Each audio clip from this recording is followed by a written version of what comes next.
Oke teman-teman, ini saya ambil baterai dari bekas laptop ya. Ini baterai-baterai yang sudah rusak bekas laptop. Nah ini sebenarnya dari satu baterai yang rusak itu kadang nggak semuanya rusak. Contohnya ini nih. Ini ada beberapa baterai yang kadang ya busuk semua. Nih dari satu baterai itu dia sudah rusak. Ini yang 3 nih, isinya 6 kan. 6 sel, berarti 3 sel rusak nih. Berarti 3 sel lainnya masih bagus, bisa kita ambil. Ini kalau teman-teman beli dari tukang servis laptop, baterai rusak itu satunya 15 ribuan. 10 sampai 15 ribu. Tapi di sini saya punya sendiri, jadi saya bongkarin aja. Nah ini bekas bongkarannya. Ini sudah saya pilih, walaupun ini sudah saya pilih, lihat dari fisiknya bagus ya. Tapi nggak tahu, nanti kita coba ukur pakai APO. Kalau di bawah 1 volt biasanya dia sudah jelek. Atau kita coba charging. Kalau di charging dia naiknya cuman sampai 3 volt atau 3,5 volt. Ini kan polnya harusnya poolnya tuh harus sampai 4,2 volt. Tapi kadang ada yang cuma nyampe 3,7 atau 3,5 volt, berarti itu baterainya kapasitasnya sudah menurun.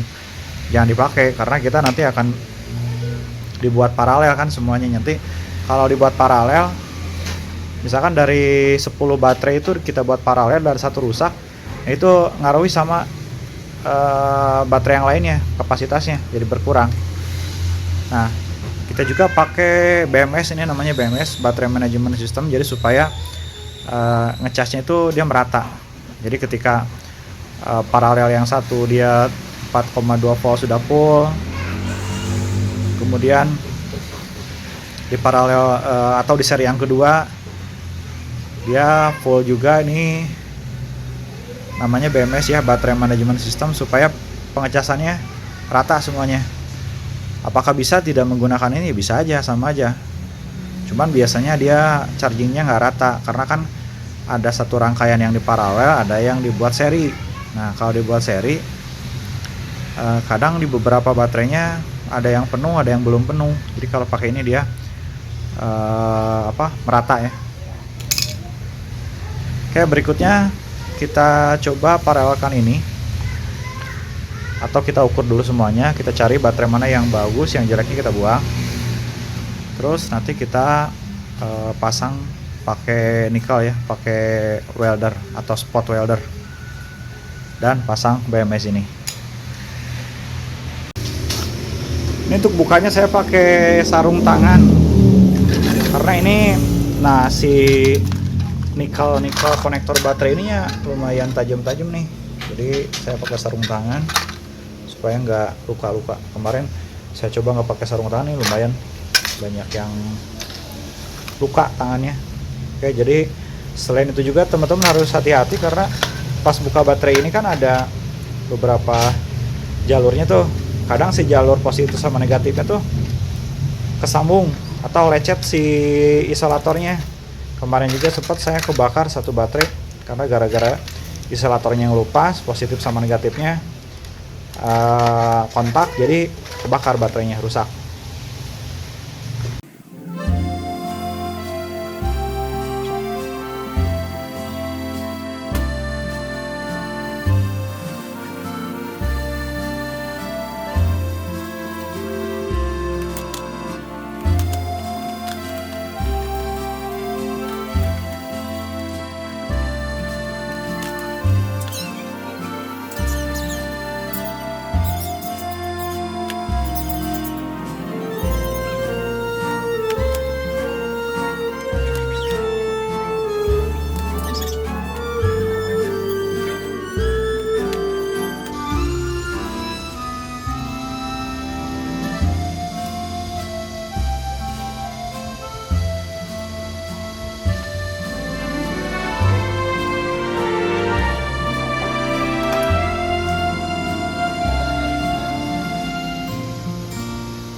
ini sampel baterai yang sudah jadi. Nah, ini BMS nya sebelah sini. Ini sedang saya tes. Saya tes menggunakan lampu DC 12 volt. Ini kalau nggak salah berapa ya, sekitar 10 atau 20 watt ya. Nah, kita coba. Yang kita paralel berarti di sini ada 32 baterai. 32 baterai harusnya sih kapasitasnya di atas 2 amperan satunya. Berarti ini bisa sampai berapa ya?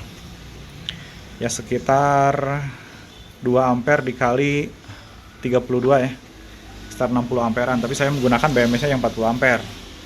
Ini saya coba pakai lampu satu dulu. Ini kita tes kuat berapa hari, karena ini nanti kita akan gunakan buat ngecam ya, buat camper pen, supaya nanti ngecas handphone, kemudian penerangan semuanya ambil dari sini. Nah, ini saya buat juga sama pakai BMS yang 40 ampere, tapi ini 4S ya, 4S, jadi maksimalnya itu voltasenya sekitar 18 volt. Ini saya buat untuk digunakan di mesin planner ya, mesin planner yang tadinya listrik 220 volt, saya konversi menjadi DC 18 volt. Karena memang penggunanya tidak terlalu intens, jadi saya cuma menggunakan 8 baterai. Terus ini yang 12 volt tapi kecil, sama pakai BMS juga. Jadi BMS itu selain proteksi juga dia biar pengecasannya rata ya. Ini 12 volt, ampernya cuman apa ini? 3 ya. 3 paralel dan 3 seri.